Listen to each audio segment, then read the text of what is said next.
അൽഹംദുലില്ലാഹി റബ്ബിൽ ആലമീൻ അസ്സലാത്തു വസ്സലാമു അലാ റസൂലിഹിൽ അമീൻ വ അലാ ആലിഹി വസഹ്ബിഹി അജ്മഈൻ.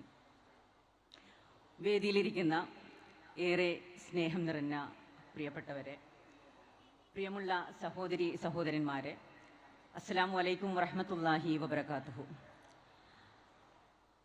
അല്ലാഹുവിൻ്റെ സഹായവും കാരുണ്യവും നമ്മിൽ വർഷിക്കുമാറാവട്ടെ.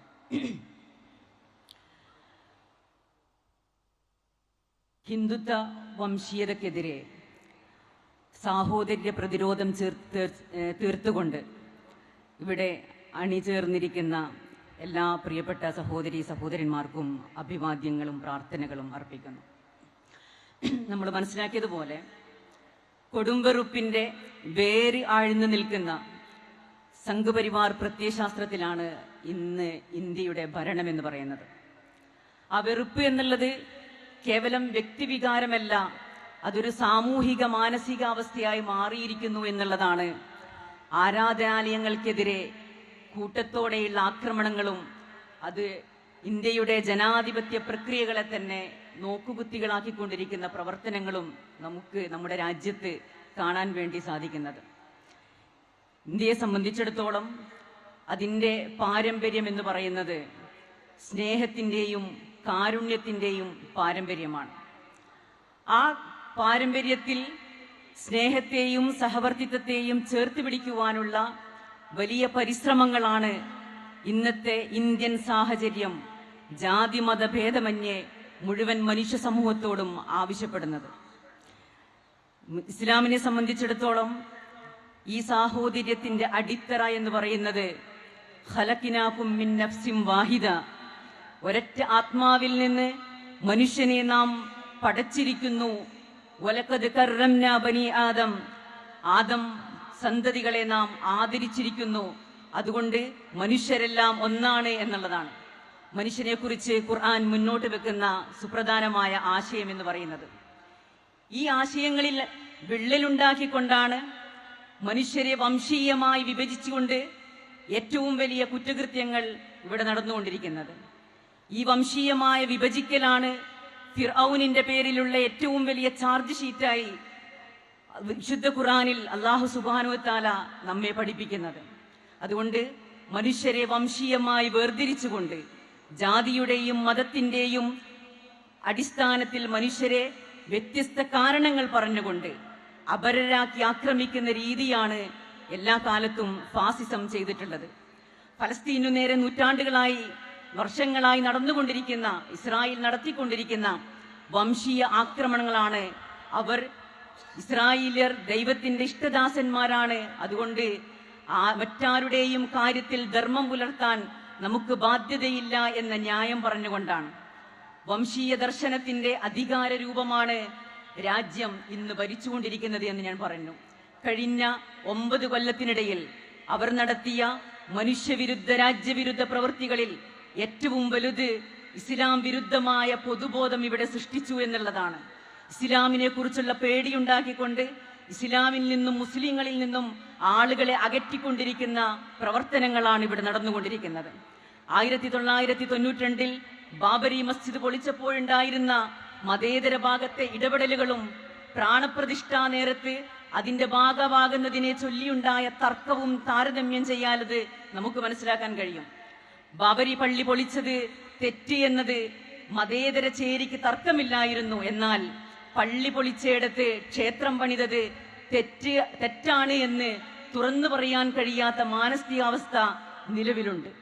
മുസ്ലിം വിരുദ്ധ പൊതുബോധ നിർമ്മിതി എത്രമാത്രം ആഴത്തിലും വേഗത്തിലുമാണ് ഇവിടെ വ്യാപിക്കുന്നത് എന്ന യാഥാർത്ഥ്യം നാം മറന്നുപോകാൻ വേണ്ടി പാടില്ല. ഈ പൊതുബോധം നിർമ്മിക്കുന്നതിൽ സംഘകുടുംബത്തെ കൈമൈ മറന്ന് സഹായിക്കുകയാണ് ഇവിടെയുള്ള മതേതര ചേരിയിൽപ്പെട്ട പലരും. അതുകൊണ്ട് ഇത്തരം പ്രതിഷേധ പരിപാടികൾ RSSന് വളമിട്ട് കൊടുക്കുന്നതാണ് എന്ന് നാളെ ചിലർ പറയാൻ സാധ്യതയുണ്ട്. ആ അർത്ഥത്തിൽ ഫാഷിസം എന്നുള്ളത് അതിന്റെ ഭീകര ദ്രംഷ്ടകൾ എല്ലാ മേഖലയിലും ശക്തമായി ആഴ്ത്തിയിട്ടുള്ള ഇന്ന് ആ യാഥാർത്ഥ്യത്തെ വിസ്മരിച്ചതുകൊണ്ടോ മറപിടിച്ചതുകൊണ്ടോ നമുക്ക് രക്ഷപ്പെടാൻ സാധിക്കുകയില്ല എന്ന് നമ്മൾ മനസ്സിലാക്കണം. അതുകൊണ്ട് ഫാസിസത്തിന്റെ വ്യാപ്തി തിരിച്ചറിഞ്ഞ് ശക്തമായ ആശയ കൃത്യത വരുത്തിക്കൊണ്ട് അതിനെ മുന്നോട്ട് മറികടക്കുക എന്നുള്ളതാണ് മുസ്ലിം സംഘടനകളുടെയും വ്യക്തികളുടെയും അടിയന്തരമായ അജണ്ടകളിൽ ഉണ്ടാവേണ്ടത്. അല്ലെങ്കിൽ നാം അറിയാതെ അതിന്റെ വക്താക്കളും പ്രചാരകരുമായി മാറുമെന്നുള്ളത് സമീപകാല അനുഭവങ്ങളിൽ നിന്ന് നമുക്ക് മനസ്സിലാക്കാൻ വേണ്ടി കഴിയും. ദേശം, ദേശീയത, ദേശക്കൂറി തുടങ്ങിയ വൈകാരിക അംശങ്ങളിലേക്ക് ഭരണകൂടത്തിന്റെ പ്രവർത്തനങ്ങളെ കണ്ണിചേർത്ത് നിർത്തുക എന്നിടത്ത് ഫാസിസം വിജയിച്ചിട്ടുണ്ട്. ഈ ഭരണകൂടത്തിന്റെയും ഭരണകർത്താക്കളുടെയും ദുഷ്ചെയ്തികളെ വിമർശിക്കുമ്പോൾ രാജ്യവിരുദ്ധ പരാമർശമായി അതിനെ അവതരിപ്പിക്കുന്നിടത്തും ഫാഷിസ്റ്റുകൾ വിജയിച്ചിട്ടുണ്ട്. രാജ്യനിവാസികളോട് ഈ കാര്യം പറയാൻ നമ്മൾ മാത്രമേയുള്ളൂ. കൃത്യവും വ്യക്തവുമായ കാഴ്ചപ്പാടുണ്ടാവുമ്പോൾ മാത്രമേ നിലപാട് സ്വീകരിക്കാനാവുകയുള്ളൂ.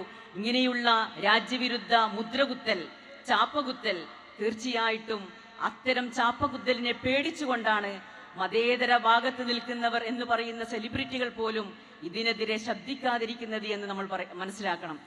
എതിർ ശബ്ദങ്ങളെയും വിമർശനങ്ങളെയും ഭയപ്പെടുക എന്നത് ഫാഷിസത്തിന്റെ പൊതു സ്വഭാവമാണ്. കയ്യൂക്കിന്റെ ഭാഷയിലേക്ക് അതിവേഗത്തിൽ അത് രൂപം മാറും. പത്രസമ്മേളനത്തെ പോലും പേടിച്ചുകൊണ്ടിരിക്കുന്ന ഒരു പ്രധാനമന്ത്രിയാണ് നമുക്കുള്ളത്. അപ്പോൾ വസ്തുതകൾ പറഞ്ഞുകൊണ്ടേയിരിക്കുക എന്നുള്ളതും ചരിത്രത്തെ സവിസ്തരം വായിക്കപ്പെടുന്ന സാഹചര്യങ്ങൾ ബോധപൂർവം നാമായിട്ട് സൃഷ്ടിക്കപ്പെടുകയും വേണം. വസ്തുതകൾക്കൊപ്പം തന്നെ അവർ ചരിത്രത്തെയും ഭയപ്പെടുന്നുണ്ട്. അതുകൊണ്ട് ചരിത്രങ്ങളെ ഓർമ്മിക്കുക, വസ്തുതകൾ നിരന്തരമായിട്ട് സമൂഹത്തിന്റെ മുന്നിലേക്ക് പറഞ്ഞുകൊണ്ടേയിരിക്കുക എന്നുള്ളത് കൂടി നമ്മുടെ ബാധ്യതയാണ്. ഉന്മാദ ദേശീയത അവസാന വാക്കോ ഒടുവിലത്തെ വണ്ടിയോ അല്ല, ബദലുകളിൽ പൊളിയുന്നത് മാത്രമാണ്. മതേതര ചേരികളുടെ ഒന്നിപ്പാണ് പ്രസക്തമായിട്ടുള്ള ബദൽ.